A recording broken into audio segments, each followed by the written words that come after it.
wrote a song last night, and what is your song called? I love you, Daddy. Through songs. Oh, my daddy. With pictures. These are the ways Daniel Shaver's daughters process the loss of their father, the man shot dead by a police officer in an Arizona hotel.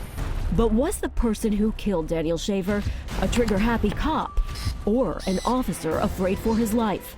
Nearly 2 years after the shooting, the second-degree murder trial of Philip Mitchell Brailsford is about to begin. State is going to show that the defendant was not acting like a reasonable officer would act. He was acting like a killer. Well, prosecution theory was Jay felt that he did not reasonably believe that under the circumstances deadly force was necessary. And to prove it, prosecutors call in Detective Paul Sipe, the agent assigned to investigate the shooting. I work in the homicide unit. Sipe testifies that after watching the video, he didn't see the imminent threat needed to justify Brailsford's shooting. Did he ever say anything threatening to the officers? No. Did he ever wave anything at them that could have been misconstrued even as a weapon? No. But the defense called its own crucial witness, the man at the center of it all. Please state your name. Philip Mitchell Brailsford. A little nervous? Just a little bit. Brailsford says the stage was set when officers got the call of a potential shooter in room 502. That set the whole tone. A man with a gun call high up in a hotel set the whole tone for the evening. Based on your training, do you believe them to be armed until determined otherwise? Absolutely. Now, as coverage officer, what was your role? I had one role, and it was a simple role. I'm responsible for everyone else, including myself, and I need to keep the scene safe. He says that's what was going through his head when Daniel Shaver was in that hallway. At this point, what are you focused on? I'm focused on the hands. All right. And why? The hands are what kill us. We're trained that if any action is going to be had against you, it will start with the hands. It's why he says he made that split-second final decision. Moving directly to the side, it looked exactly like someone was drawing a pistol. We are trained that we cannot wait until the gun comes into view. You learned, had you been at the trial, that he followed his training 100%. And to prove it, Brailsford's defense team brought in the police academy instructor who trained him. The hands are what are going to hurt us or kill us. So what we teach on this, that's what you have to look at. When the trainer tells the jury that I trained him in this exact situation to do exactly what he did, I think that was persuasive, but I think that's the heart of the corruption here, because that training is wrong. You're taught that you need to be trained to literally shoot to kill anybody if you have even a slight fear, and that would be justifiable. That's not how you train an officer to act reasonably. Shaver's widow's attorney says Brailsford's fear was unreasonable, and when officers saw Shaver begging for his life, they should have de-escalated the situation. There were so many times where he clearly submitted, where he laid on the ground. Even when he put his hands behind his back, he wanted them to cuff him, to defuse the situation. To that end, Brailsford's lawyer says it was never his client escalating the situation in the first place. Remember, it was Sergeant Langley shouting the commands, not Brailsford. Your hands go back in the small of your back or down. We are going to shoot you. Do you understand me? Yes, sir. And what about that commanding sergeant we hear on the video? My name is Charles J. Langley. Though he has since retired from the force and moved to the Philippines. At a pretrial hearing months earlier, Sergeant Langley took the stand to defend his actions and Brailsford's decision to fire. I looked at him and I just thought, gun. I remember that at that point I thought that we were going to get shot. I thought I was going to get shot. In fact, Langley says there's only one reason he didn't fire first.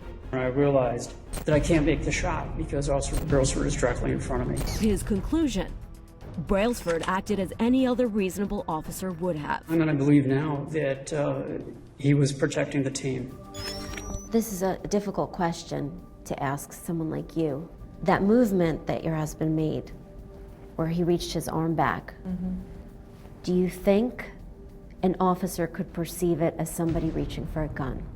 I think that officers are trained to say that they perceived a threat, Whether any of those officers truly perceived with that, I don't know. There were 6 there and only 1 opened fire. I think that speaks for itself. And it's true, another officer on scene that night, Brian Elmore, seen here on body cam, testified that he didn't see the threat Brailsford did. The other officer said, I quite possibly would have fired, but I never lost sight of the hand. Either way, Brailsford's attorney says his client never wanted to shoot Mr. Shaver, and that the proof is in the video. As seen in this frame-by-frame analysis presented in court, Brailsford's finger is off of the trigger until the very last second. Mitch Brailsford did not make the decision to shoot until the gentleman's hand moved out of his sight to his side. At that moment, the video shows his finger for the first time moved inside the trigger guard. I absolutely 100% believe he was reaching for a gun. I would not have fired my weapon at all if I thought otherwise. But would the jury see it that way? Did you try to make eye contact? I tried to make as much eye contact as I could because it's like literally, I want you to peer into my soul and I want you to see the pain. I want them to realize that Daniel Shaver was a human being. Finally, All rise for the jury. after 6 weeks of testimony, 2 days of deliberations, the verdict. We, the jury, do find the defendant, Philip Mitchell Brailsford, on the charge of count 1, second-degree murder, not guilty. And it was not guilty on a lesser charge of reckless manslaughter as well. The jury was basically pushed to believe, if you believe that he followed the training and protocol that he was given at the Mesa Police Department, then you must acquit. Since the shooting, Philip Brailsford has been fired from the force for unrelated reasons, though Laney says it's of little consolation. Why can he not tell my family sorry? I'll take that. An apology would help. Anything, I mean, just, I'm sorry for the pain you feel. I've never gotten that from him. Crime Watch Daily did reach out to Brailsford for comment, but he declined to comment at this time. He feels that, he's testified in court. He told the story. The jury heard the story, found him not guilty, and he said what he had to say. After the trial, Laney and her attorneys decide to release the full uncut body cam footage to the public, with the hope that the Department of Justice will step in and take action. Do not shoot me. In addition, Daniel's wife has filed a civil suit against Langley, Brailsford, and the city of Mesa. Those named in the suit have filed a motion to dismiss.